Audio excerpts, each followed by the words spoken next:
সুগেন্দ্রবাবু, আপনার যে পোস্ট সেটা প্রত্যাহার করার প্রস্তাব দিয়েছে রাজ্য এবং আপনি প্রত্যাহার করাতে রাজিও হয়েছেন এবং কোর্টে রাজ্যের আশ্বাসে আপনার বিরুদ্ধে কোনো কড়া পদক্ষেপ নেওয়া হবে না।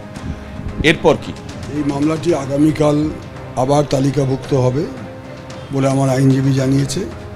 যতক্ষণ পর্যন্ত না মামলার নিষ্পত্তি হচ্ছে, মামলাটি বিচারাধীন বলে আমি গণ্য করি এবং ঘটনাও তাই।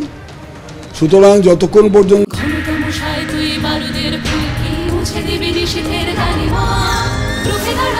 একজন মা হয়ে বলছে, সফল জীবনের জন্য যেমন চাই মজবুত হয়ে ওঠা শিক্ষা, মজবুত চুলের জন্য তেমনই চাই Alopex long and strong hair oil. না, মামলার নিষ্পত্তি হচ্ছে ততক্ষণ পর্যন্ত এই বিষয়ে আমি কোনো মন্তব্য করব না।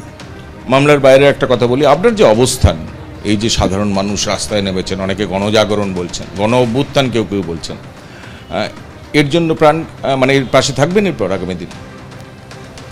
আমি প্রথম দিন থেকে আজ অবধি যে কথা বলেছি যে মানুষের সংগ্রামে আমি পাশে আছি, থাকব, এবং পৃথিবীর কোনো শক্তি নেই মানুষের আন্দোলন থেকে, ন্যায় এবং সত্যের পথ থেকে আমাকে কেউ বিচ্যুত বা বিচ্ছিন্ন করতে পারবে না।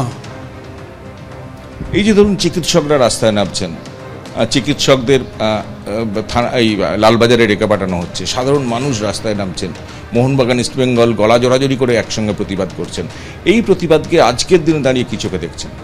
আমি আমার 58 বছরের রাজনৈতিক জীবনে কখনো এমন সার্বিক প্রতিবাদ দেখিনি, যেখানে মানুষ কোনো রাজনৈতিক পতাকা হাতে না নিয়ে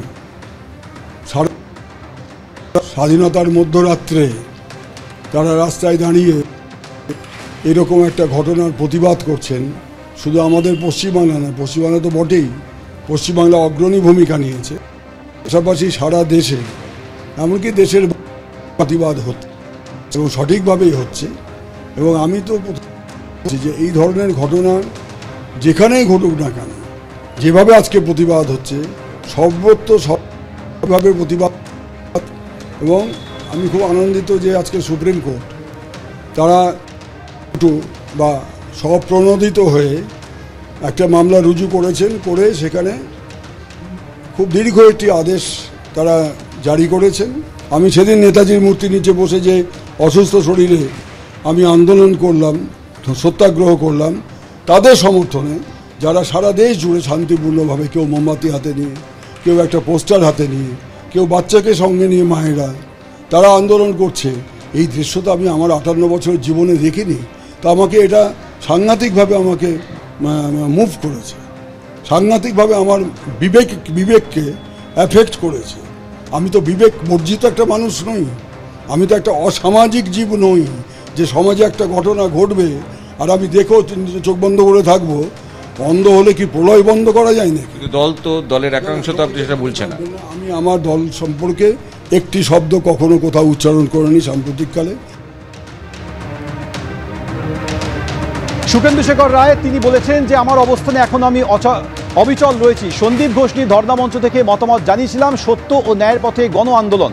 রাজনীতিকরা মানুষকে ভুল ভাবে, মানুষ ভুল ভাবেন না, আমরা বুঝতে ভুল করি, সেই জন্যই জনবিস্ফোরণ হয়। আমার অবস্থানে আমি অবিচল রয়েছি, মন্তব্য করেছেন সুখেন্দু শেখর রায়।